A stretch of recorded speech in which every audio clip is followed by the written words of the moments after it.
अस्सलाम वालेकुम स्टूडेंट्स।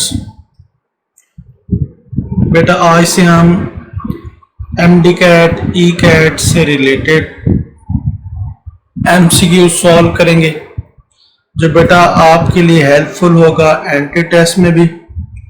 और अगर कोई ऐसा स्टूडेंट जो बीएससी लेवल का है, एमएससी लेवल का है, जो अपनी बेस स्ट्रॉन्ग करना चाहता है और जो कि जॉब्स में पूछे भी जाते हैं, तो वो बेटा इससे फ़ायदा उठा सकता है। सबसे पहले एमसीक्यू बेटा आपके पास ये ऑर्गेनिक केमिस्ट्री के चैप्टर से हम स्टार्ट कर रहे हैं, ठीक है जी। तो according to vital force theory, vital force theory हमें क्या कहती है बेटा? ये 10th में भी पढ़ा है आपने और एफएससी में भी पढ़ा हुआ है। According to vital force theory, the organic compounds cannot be synthesized from inorganic compound। मतलब के ऑर्गेनिक कंपाउंड्स को हम बेटा नहीं तैयार कर सकते। किससे नहीं तैयार कर सकते? इनऑर्गेनिक कंपाउंड्स, ठीक है जी। तो देखते हैं कौन कौन से ऑप्शन दिए हुए हैं या कोई ऑप्शन आपके साथ मैच भी कर रहे हैं।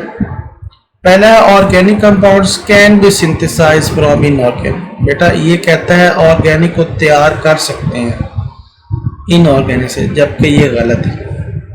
सेकंड है organic compounds can not be synthesized from inorganic. ये एक्यूरेट है, एग्जैक्ट आंसर आपके पास वाइटल फोर्स थ्योरी का ये बनता है।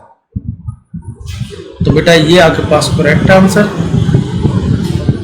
फिर थर्ड देखें, organic compounds can be synthesized by animals.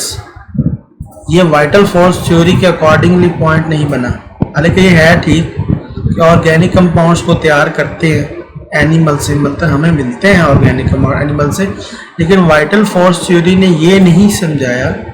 उसने कहा कि लेबोरेटरी में हमने काम करना है लेकिन इनऑर्गेनिक से ऑर्गेनिक तैयार करना है। लास्ट है organic compounds can be synthesized by plants. तो सबसे बेस्ट ऑप्शन है organic compounds can not be synthesized, ये याद रखना है। सेकेंड आपके पास बेटा एमसीक्यूज है, विच of the following is an amide. Amide कौन से कंपाउंड होते हैं? बेटा याद रखें, अगर RC double bond O, RC double bond O के साथ अमाइन ग्रुप आ जाए, NH2 ग्रुप आ जाए, तो वो अमाइड बन जाता है, ठीक है। अमाइन से ये क्या बन जाएगा? अमाइड बन जाएगा, ठीक है जी। तो सबसे बेस्ट ऑप्शन है ये second B option. Third, organic compounds that are essentially non polar and exhibit weak intermolecular forces.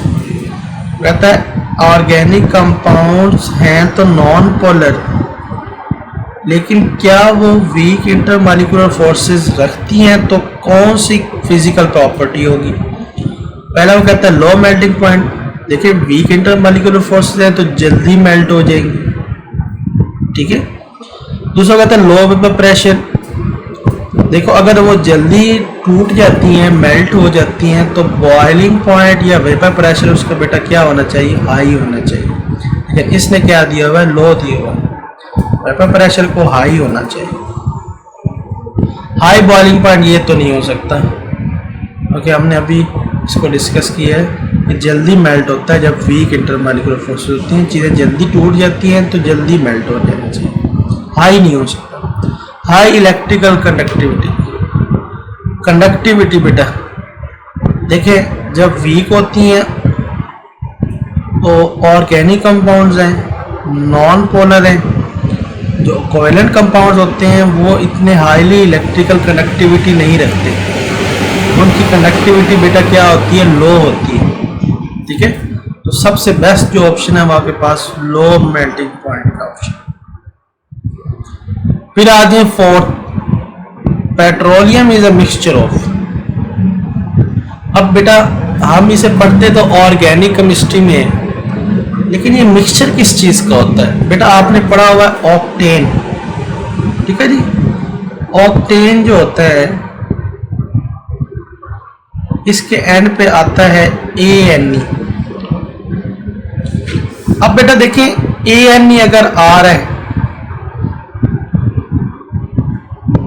तो ये अल्केन की शो करता है, ठीक है, अल्केन का कंपाउंड शो करता है। लास्ट में ANE है, तो आप अगर पेट्रोल पंप पे जाते हैं तो वहाँ लिखा होता है लो ऑक्टेन या हाई ऑक्टेन। एक्चुअली पेट्रोलियम किस चीज़ के मिक्सचर होते हैं? अल्केन के मिक्सचर होते हैं। देखते हैं जी, पहला है अल्केन एंड अल्कीन, ओनली बेटा अल्केन होना चाहिए। सेकेंड है more than 10% heterocyclic compound. Heterocyclic वो कंपाउंड होते हैं जिनमें चेन के अंदर अदर देन कार्बन एलिमेंट आ जाए। कहता है ये ज़्यादा है, 10% ज़्यादा होंगे, लेकिन ये तो नहीं बताया कि अल्केन भी होंगे। थर्ड है ओनली अल्केन, ठीक है जी, ये हमारा मैच कर रहा है। और लास्ट है अल्काइल। बेटा हमारा ऑप्शन कौन सा बनता है? अल्केन का ऑप्शन बनता है। फिर बेटा आ जाते हैं fifth, liquid hydrocarbons are converted to a mixture number of gaseous hydrocarbons by, अतः लिक्विड हाइड्रोकार्बन्स को कन्वर्ट कर सकते हैं गैसियस हाइड्रोकार्बन में। लिक्विड से बेटा क्या बनाना है? गैसियस बनाना है। तो लिक्विड को अगर बेटा गैस में कन्वर्ट करना हो तो हमें क्या करनी पड़ती है? हीटिंग करनी पड़ती है, ठीक है जी। तो किस में वो हो सकता है? एक बेटा है डिस्टिलेशन, ठीक है, डिस्टिलेशन में भी हम करते हैं। एक फ्रैक्शन डिस्टिलेशन होती है, एक डिस्ट्रक्टिव डिस्टिलेशन होती है, उसमें भी हम हीटिंग तो करते हैं। फिर ऑक्सीडेशन, कि हम उसके अंदर क्या करते हैं? ऑक्सीडेशन करते हैं, ऑक्सीजन के साथ रिएक्ट करवाएं, क्या तब होगा? बेटा ऑक्सीडेशन में तो ऐसा नहीं होता, ठीक है जी। ऑक्सीडेशन में से ऑक्सीजन ऐड होगी, लेकिन उसकी ये वाली प्रॉपर्टी ज़रूरी नहीं है कि चेंज हो के लिक्विड से गैस में कन्वर्ट हो। फिर हाइड्रोलिसिस, ठीक है, हाइड्रोलिसिस प्रोसेस अगर हम करें क्या तब होगा? बेटा ये भी एक प्रोसेस का नाम है। हमने सिर्फ ये देखना है जहाँ पे बॉइलिंग इजीली हो जाए, लिक्विड हाइड्रोकार्बन ब्रेक हो जाए। लास्ट है क्रैकिंग। क्रैकिंग बेटा वो चीज़ है जिसमें आप हाइड्रोकार्बन्स को क्या कर देते हैं? क्रैक कर देते हैं, तोड़ देते हैं छोटे छोटे हाइड्रोकार्बन्स में, और फिर वो किस में कन्वर्ट हो जाते हैं? गैस में कन्वर्ट हो जाते हैं। तो बेटा ये सबसे बेस्ट ऑप्शन है क्रैकिंग, जिसमें लिक्विड हाइड्रोकार्बन्स जो चेन्स होती हैं वो छोटी छोटी हाइड्रोकार्बन्स चेन में गैसेस में क्या हो जाती हैं? कन्वर्ट हो जाती हैं। फिर 6 बेटा है rate of reaction of most organic compounds are. बेटा ऑर्गेनिक कंपाउंड जो होते हैं ना वो कोवेलेंट स्ट्रक्चर रखते हैं, नॉन पोलर होते हैं, इस वजह से इनका जो रेट ऑफ रिएक्शन होता है वो स्लो होता है। किसके मुकाबले में? इनऑर्गेनिक के मुकाबले में, या आयनिक कंपाउंड्स या पोलर कंपाउंड्स के मुकाबले, ठीक है जी। तो बेटा सबसे बेस्ट ऑप्शन इसका होना चाहिए स्लो रिएक्शन। वेरी स्लो भी नहीं है, मतलब इसे स्लो सिर्फ कंसिडर करते हैं। तो rate of reaction of most organic compounds are, पहले लिखा हुआ वेरी स्लो नहीं, फिर है वेरी फास्ट। बेटा वो तो आगे पर आयनिक कंपाउंड होते हैं जो बहुत फास्ट रिएक्शन शुरू करते हैं, पोलर। थर्ड है स्लो, ये हमारा पास ऑप्शन मैच कर रहा है हमारे ऑप्शन से। लास्ट है नो रेगुलर कैरेक्टर प्रेजेंट, ये भी नहीं हो सकता। अच्छा, नो रेगुलर कैरेक्टर प्रेजेंट का मतलब है कि कोई इसका स्पेसिफिक नहीं है। नहीं बेटा, हर किसी की एक प्रॉपर्टी होती है, तो स्लो रिएक्शन की होते हैं। फिर 7 organic compounds are soluble in. बेटा ऑर्गेनिक कंपाउंड्स कौन से होते हैं? नॉन पोलर होते हैं।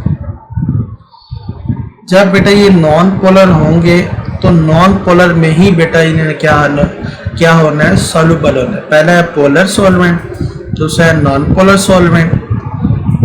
पोलर तो नहीं, इसमें तो नहीं हल होंगे, नॉन पोलर में ये हमारा मैच कर रहा है। थर्ड है अल्कलीज। फोर्थ है वाट। अल्कलीज का मतलब ये होता है बेटा आपके पास जिनके अंदर हाइड्रोक्सिल कंपाउंड होते हैं, बेस भी कह सकते हैं। वाटर ये न्यूट्रल होता है। लेकिन जो ऑर्गेनिक कंपाउंड है नॉन पोलर है, वो बेटा नॉन पोलर में ही बेटा क्या होंगे, डिसॉल्व होंगे। ठीक है जी। फिर बेटा आ जाता है 8th MCQs। Methane is used in power generation in chemical industries being in chemical industries. ठीक है जी। मीथेन यूज तो हम करते हैं केमिकल इंडस्ट्री में, पावर जनरेशन का मतलब बेटा ये इलेक्ट्रिसिटी प्रोड्यूस करने का, इलेक्ट्रिसिटी।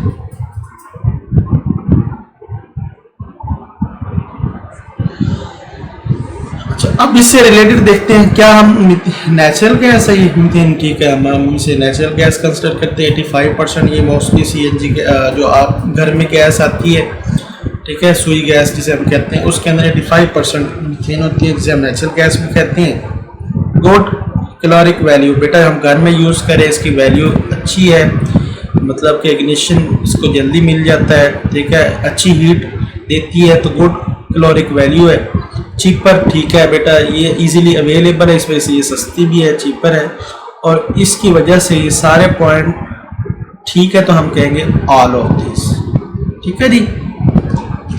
फिर बेटा आपके पास आ जाता है 9th, main source of organic compound is. Organic compound का मेन सोर्स कौन सा है, मतलब ऑर्गेनिक कंपाउंड हमें कहाँ कहाँ से मिल रहे हैं। पहला है एनिमल, एनिमल से तो मिलते हैं, ठीक है, नेचुरली जिसे हम कह रहे हैं। अच्छा, फिर बेटा आपके पास आ जाता है फॉसिल फ्यूल। फॉसिल फ्यूल के अंदर कौन कौन से आ जाते हैं, कोल है,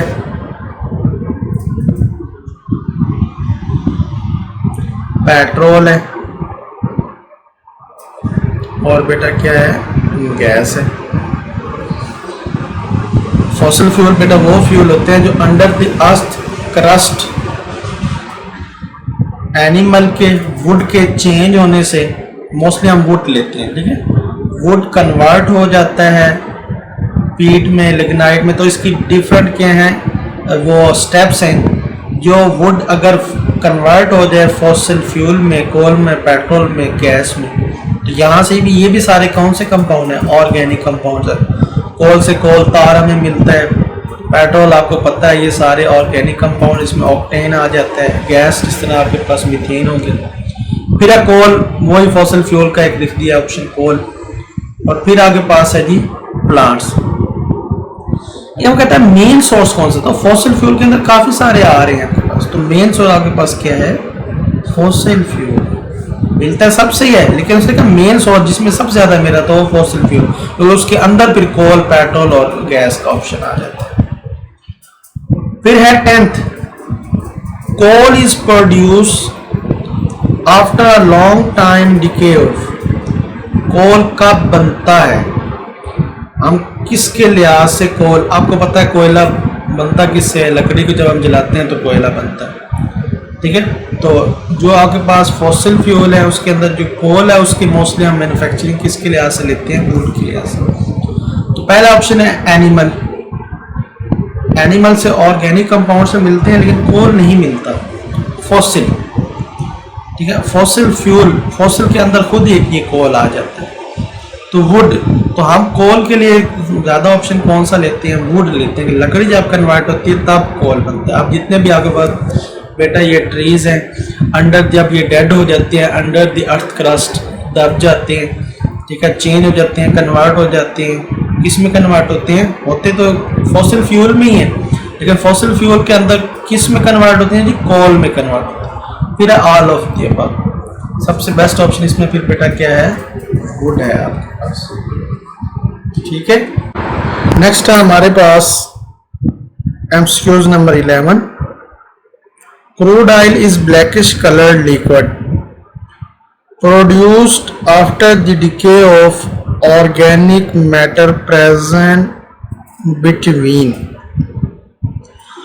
तो बेटा जो हमारे पास क्रूड ऑयल होता है, जो ऑयल हमें मिलता है जमीन से, बेटा उसे क्रूड ऑयल कहते हैं, ठीक है। और उसका कलर वो बता रहा है, वो ब्लैकिश कलर होता है, लिक्विड फॉर्म में हमें मिलता है, लेकिन वो किसके दरमियान में मौजूद है? क्या वो अर्थ लेयर में आता है, क्या वो माउंटेन्स में आता है, क्या वो सेडिमेंट्री रॉक्स में आता है, या रॉक्स में आता है? सिंपल। तो बेटा जो क्रूड ऑयल होता है वो ऑर्गेनिक कंपाउंड के डिके होने के बाद वो कहाँ मौजूद होता है? प्रेजेंट बिटवीन सेडिमेंट्री रॉक्स के दरमियान में मौजूद होता है। ठीक है। अब सेडिमेंट्री रॉक्स जो होती हैं वो आपके पास डिफरेंट होते हैं, शेल भी होता है। ठीक है, उसके डिफरेंट आपके पास टाइप्स हैं।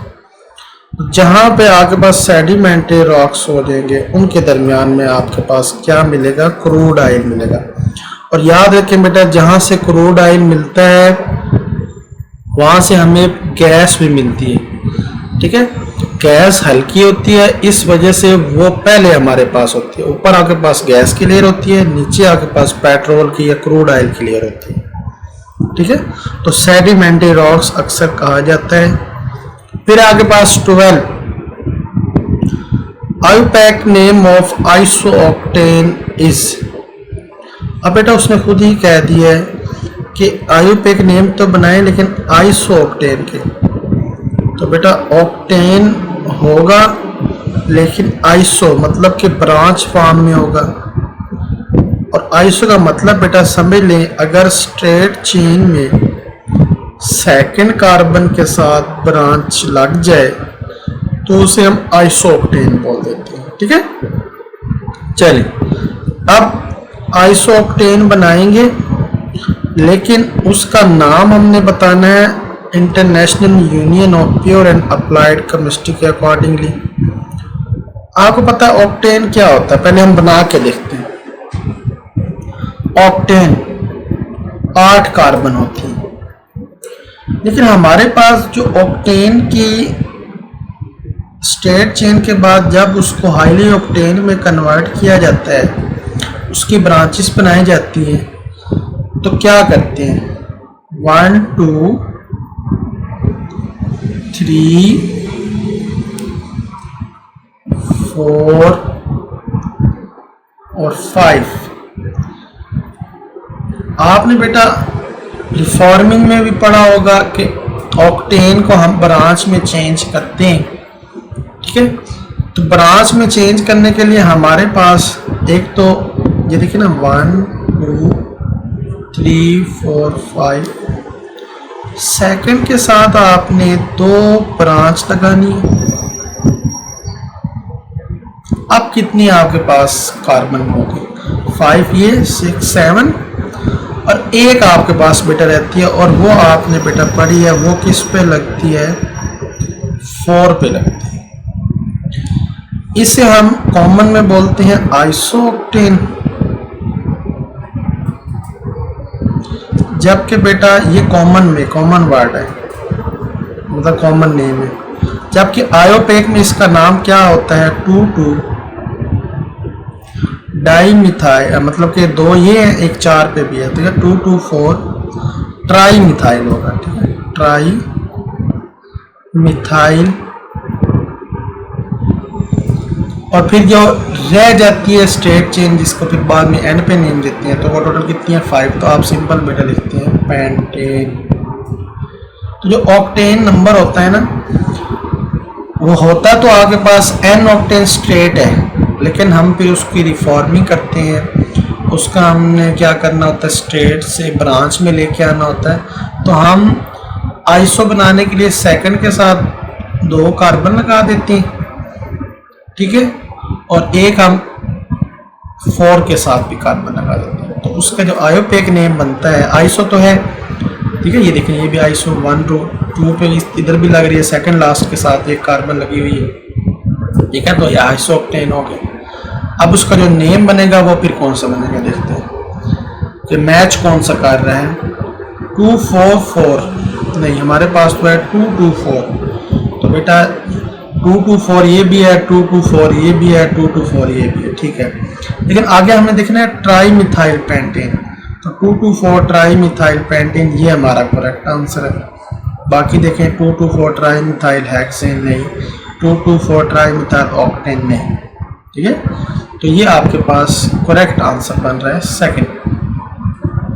ये है 13, at low temperature and pressure cracking can be done in presence of catalyst. देखो मैंने आपको बेटा बताया क्रैकिंग करते हैं हम स्ट्रेट चेन, जो बड़ी चेन होती हैं उनको छोटी छोटी चेन में लोअर हाइड्रोकार्बन्स में कन्वर्ट करते हैं। तो उसके लिए हम बेटा क्या करते हैं, क्रैकिंग करते हैं। लेकिन ये क्रैकिंग करने के लिए हमारे पास डिफरेंट कंडीशन होती है। टेम्परेचर प्रेशर लो कर देते हैं, लेकिन हम कैटलिस्ट यूज़ करते हैं। मेन चीज़ कैटलिस्ट है जो कन्वर्ट करके देते हैं। और क्रैकिंग में फिर कौन सा कैटलिस्ट यूज़ करते हैं हम, पहला है Al2O3, दूसरा है Fe2O3। बल्कि हम क्या करते हैं, इन दोनों का मिक्सचर यूज़ करते हैं। Al2O3 aluminium trioxide and silicon dioxide. तो हमारे पास बेस्ट ऑप्शन है सी। लास्ट में Fe2O3 एंड SiO2। लेकिन सबसे बेस्ट ऑप्शन जो हम यूज़ कर रहे हैं एज अ कैटलिस्ट वो बेटा आपके पास एल्यूमिनियम वाला है। ठीक है जी।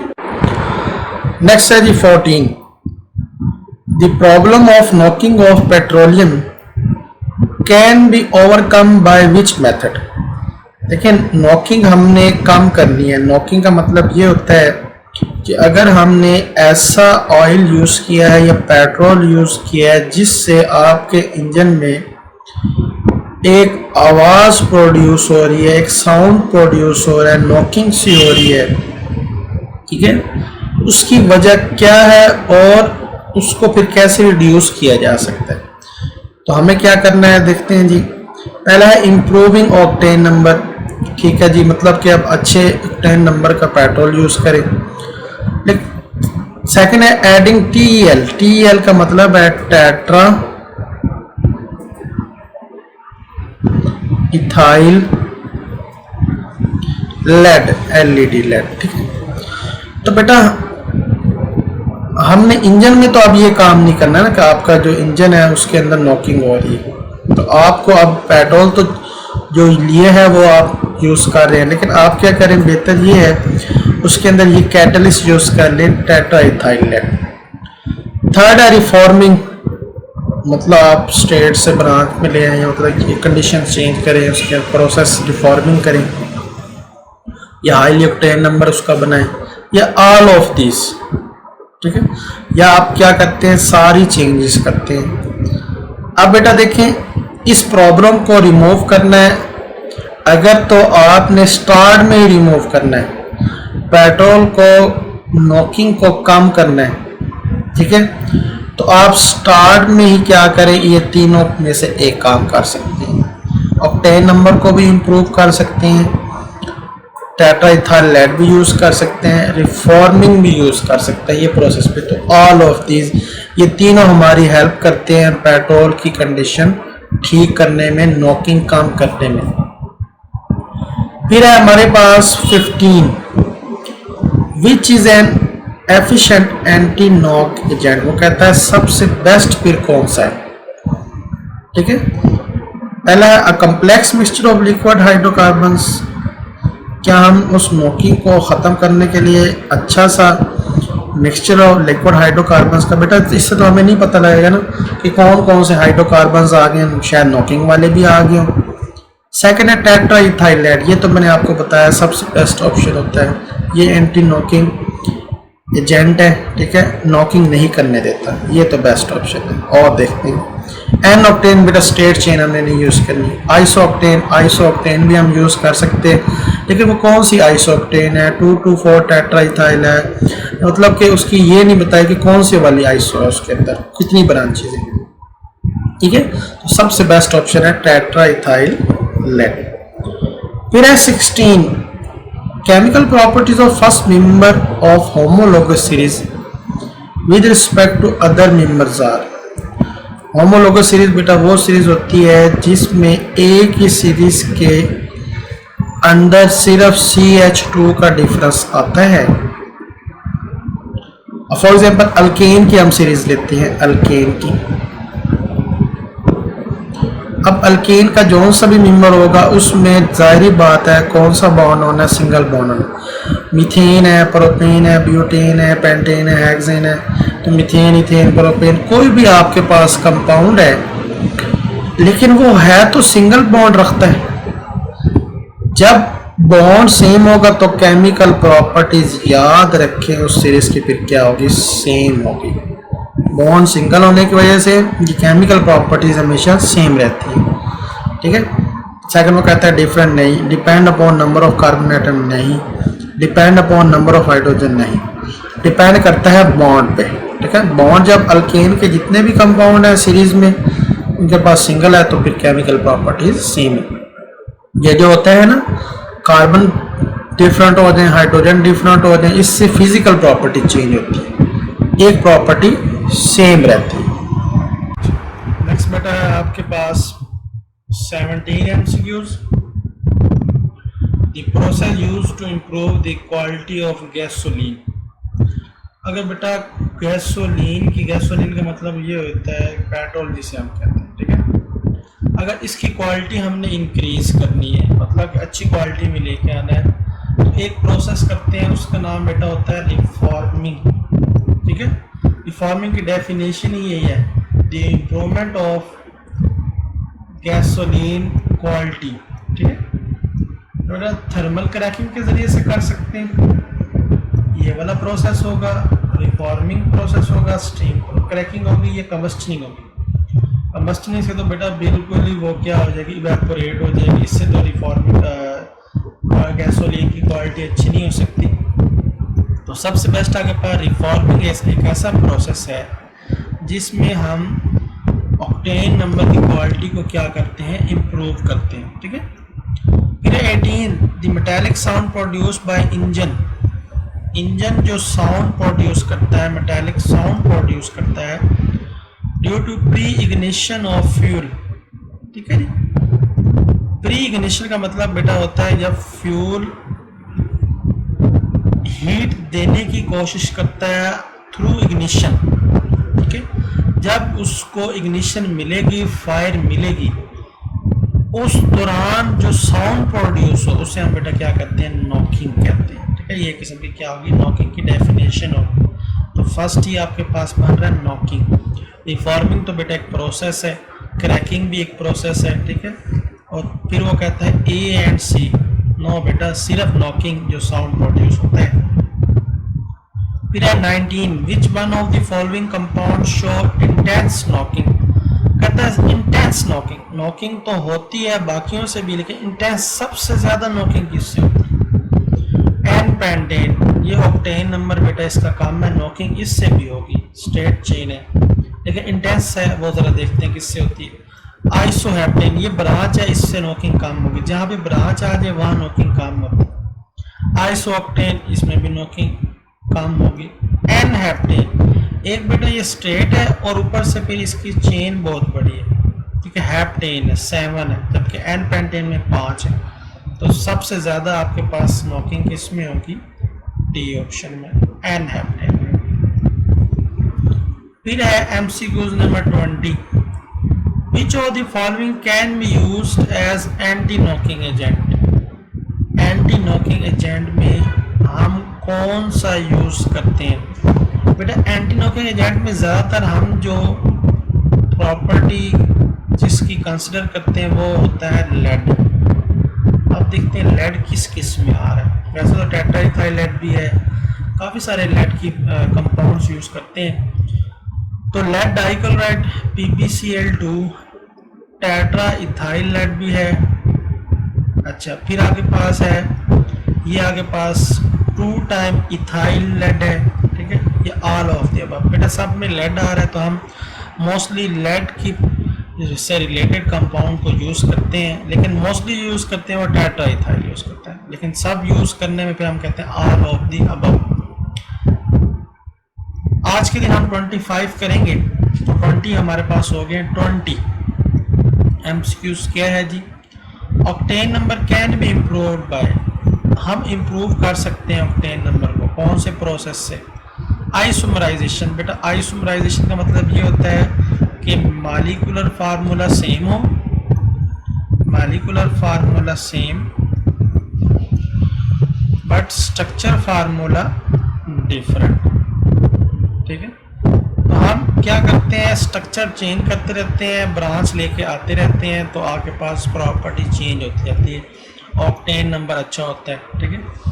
एडिंग टेट्रा इथाइलेट, ये वाली प्रॉपर्टी भी ठीक है। एडिंग टेट्रा मिथाइलेट, ये भी लेट से रिलेटेड कंपाउंड है। तो ऑल, तो बेटा हम सारे काम कर सकते हैं इम्प्रूवमेंट के लिए, ऑक्टेन नंबर इम्प्रूव करने के लिए।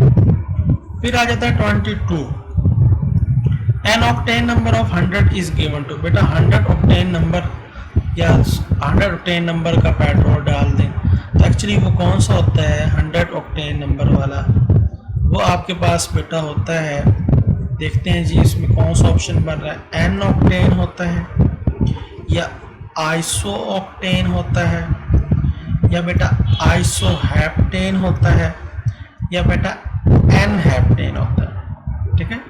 तो सबसे जो बेस्ट ऑप्शन जो हम एन ऑक्टेन नंबर ऑफ 100 जो कंसिडर करते हैं, वो हमारे पास बेटा क्या होता है, आइसो ऑक्टेन होता है, जिसमें ब्रांच आती है, जिसकी क्वालिटी अच्छी है, ठीक है, या जिसे हम आयोपेक में 2,2,4 ट्राई मिथाइल पेंटेन भी कंसिडर करते हैं। तो ये आयोपेक नेम नहीं है, ये कॉमन है, जिसे हम आइसो ऑक्टेन कहते हैं। मतलब कि जो अच्छी क्वालिटी का उसे हम ये भी कह सकते हैं 100 नंबर ऑक्टेन। फिर बेटा आपके पास आ जाता है MCQs number 23, which method is employed for better quality gasoline with high octane number. वो कहता है कौन सा मेथड बेटर क्वालिटी गैसोलीन के लिए यूज करते हैं। पहला स्टीम क्रैकिंग, क्या हम स्टीम के थ्रू उसके high hydrocarbons to low high, बेटा क्रैकिंग तो करनी नहीं है ना, हमने उस गैसोलीन पे इम्प्रूव करना है, तोड़ना नहीं है। कैटालिटिक क्रैकिंग, क्रैकिंग या थर्मल क्रैकिंग, स्टीम से तो बिल्कुल ही बेटा क्या हो जाएगा, वो ब्रेक हो जाएगा। हमने सिर्फ क्या करनी है, उसकी क्वालिटी को इम्प्रूव करना है, तो कैटालिटिक क्रैकिंग हम उसे कहते हैं। कैटलिस्ट यूज कर ले ताकि आपके पास उसकी क्या हो जाए, क्वालिटी बेटर हो जाए, ठीक है। तो स्टीम के थ्रू हम नहीं कर सकते, एक तो स्टीम ये है वो कॉस्टली होता है, सिंपल क्रैकिंग भी नहीं करते, थर्मल भी नहीं। हमने क्या करना है, टेम्परेचर प्रेशर को लो रखना है, और सारा काम किससे लेना है, आपने किससे बेटा ले लेना है, कैटलिस्ट के थ्रू। फिर है second last 24, octane number of 2,2,4 tri methyl pentane is, ये मैंने ऊपर आपको समझाया, जिसे हम 100 ऑक्टेन नंबर भी कहते हैं, ठीक है। ये हमने एक स्केल बना दिया कि 100 नंबर ऑक्टेन, मतलब कि हमने बेटर क्वालिटी वाला आइसो ऑक्टेन डाल दिया, ठीक है। तो ये आपके पास, इसको हम 100 ऑक्टेन भी कहते हैं। फिर है हमारे पास MCQ number 25, a single atom or group of atom which gives characteristic properties to a compound is called। बेटा एक एटम या ग्रुप ऑफ एटम जो बताता है कंपाउंड की कैरेक्टरिस्टिक्स प्रॉपर्टीज को, उसे बेटा हम क्या कहते हैं, रेडिकल कहते हैं, हाइड्रोकार्बन कहते हैं, या फंक्शनल ग्रुप। बेटा फंक्शनल ग्रुप सबसे बेस्ट आंसर है। देखिए अगर किसी भी कंपाउंड के साथ OH लग जाता है तो हम कह देते हैं ये कंपाउंड क्या है, अल्कोहलिक कंपाउंड है। किसी भी कंपाउंड या फार्मूले में NH2 आ जाता है तो RC डबल बॉन्ड हो, NH2 आ जाए तो उसे हम अमाइड कह देते हैं। अगर क्लोरीन फ्लोरीन आ जाए तो हमें अल्काइल हैलाइड कह देते हैं, ठीक है। तो जो आपके पास फंक्शनल ग्रुप होता है वो उस कंपाउंड की प्रॉपर्टीज़ को डिफाइन करता है, ठीक है। ना रेडिकल हो सकता है, ना हाइड्रोकार्बन्स, ना आयन हो सकते हैं। रेडिकल का मतलब ये होता है जो पेयर अनपेयर्ड एटम होते हैं, ठीक है। हाइड्रोकार्बन्स जो आपके पास ऑर्गेनिक कंपाउंड है, ये तो बेटा नहीं डिफाइन कर सकता, लेकिन ऐसा कोई चीज़ आ जाए, सिंगल बॉन्ड आ जाए, डबल बॉन्ड आ जाए, ट्रिपल, अच्छा आयन, आयन बेटा खुद एटम से बना होता है, ठीक है।